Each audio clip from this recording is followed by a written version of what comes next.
As the group you all know as the EIC crew began exploring the back roads of Izard County, they began noting the many strangely shaped trees throughout the area. As a soldier, I'm trained. As we began to do a little research, we discovered that these trees are likely formed by the hand of man, probably by those of our early Native American forefathers. The study of these trees is of growing interest to historians, as the research could offer valuable insight to the habits of our Native American ancestors. The trees, known by such names as Indian trail trees, because some are believed to mark footpaths, thong trees, for the manner in which they were formed, horse rider trees, those which resemble a saddle with the rider, and marker trees. One group of researchers from mountainstewards.org has started building a database of these trees utilizing data and photos from online researchers around the country. This effort is known as the Trail Tree Project. One focus of the study of the data being collected will be the markings of ancient trails and roads throughout the continent. Of special interest to the researchers are the routes taken by the Cherokee and other Native American peoples during the Indian removal of the 1830s. The EIC crew thinks it may have found one of those routes. There's a valley that lies 10 living trees we have found along this road to date seem to confirm this route. the buffalo. The route we believe this group took through Izard County is one that transverses through Rose Trail near Sage, Lunenburg Road, and Jumbo Road. I befriended a Frenchman named Henry Martin.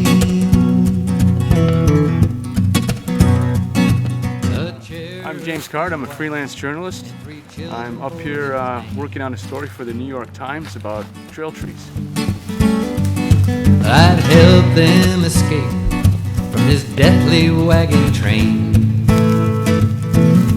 I would have the hand of Charles Berry or Zali.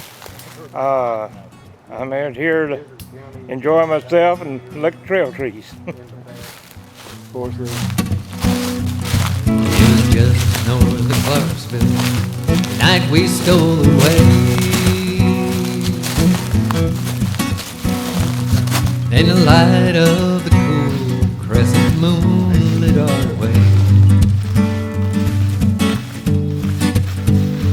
My name is Stephen Thornton. I'm a photographer with the Democrat Gazette full-time, but I moonlight for places like the New York Times. It's great to have you. I'll tell you what, Thanks for this has having already been fun. I can't wait to show you some more. There's a place in the mountains I know, where the oak and the hickory grow. There's a valley that lies there below.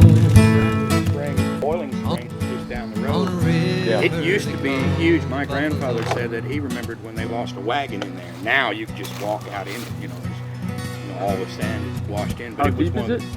It's not hardly deep at all. It's just down the road. Knee deep. Yeah. Knee I deep, think- but they lost a wagon in it. Back now, he's talking when he was a kid, and he was born in 1903. But, of course, he remembers when they took wagons across the White River there at Calico when it was frozen over the sea. So what you want to do to spot a deer is look for the horizontal line of a deer's back and torso, its body. Angles that. that are not necessarily present in nature. Yeah, you're looking for a horizontal line, because in a forest like this, everything's vertical. Now, if you want to find the way in a forest and see different landmarks off in the distance to guide your way, to make a horizontal line like a trail tree that's permanent would make a lot of sense, because a tree like this you could see for quite a ways if you're up on these hillsides. Especially since there wouldn't have been that many around. Yeah, And there wouldn't be the markers of roadways and... because when I'm in the deep woods,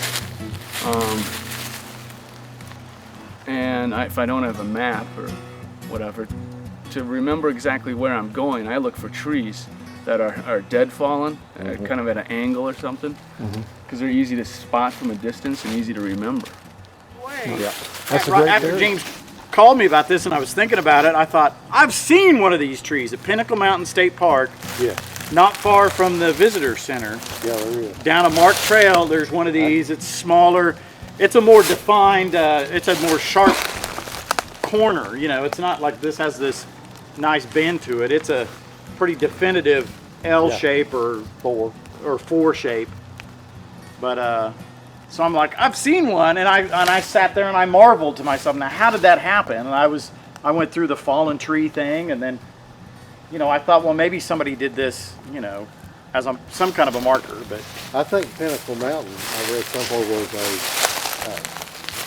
a sacred place where they conducted ceremonies like that. On a river they call the Buffalo. We get all the watercress you want. I just don't know what watercress looks like, but it's a garnish that people. yeah, it makes it sound like it's leaves around leaves. Kind of peppery tasting. Yeah.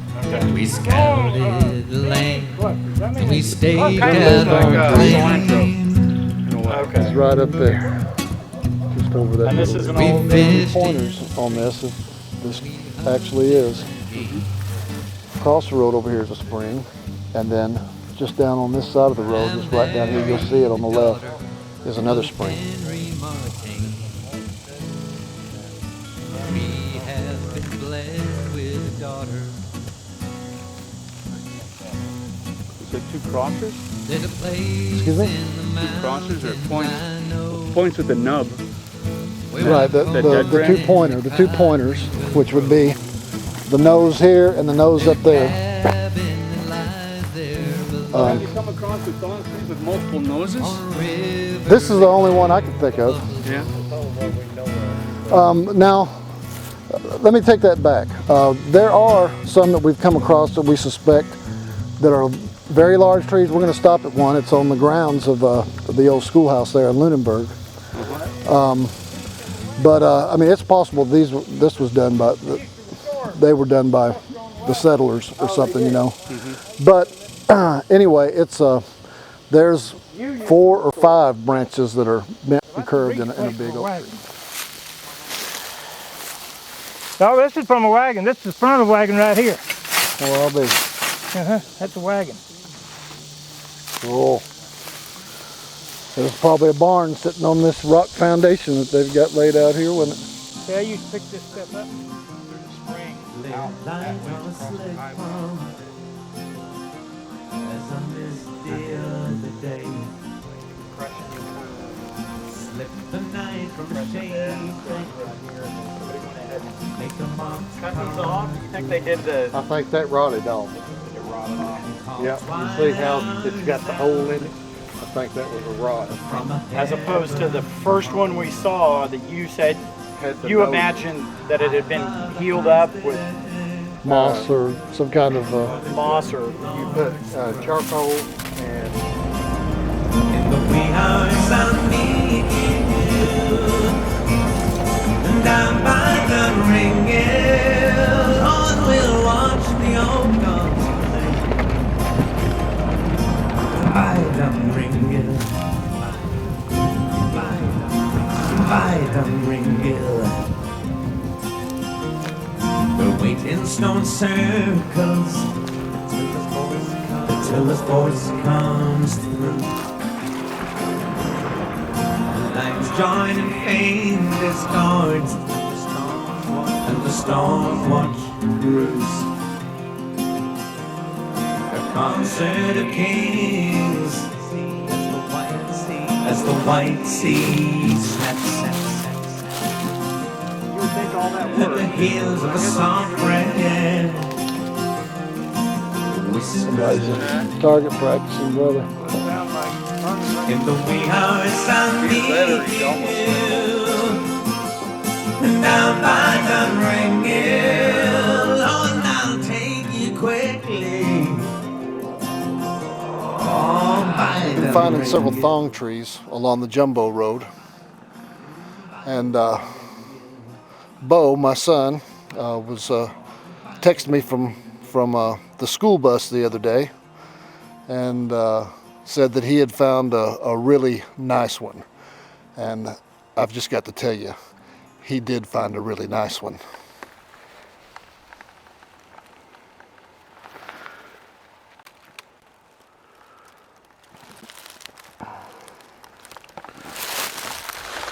This is a very large tree. This is the largest thong tree that I've seen in Izard County. You can see I could not reach around it with both hands.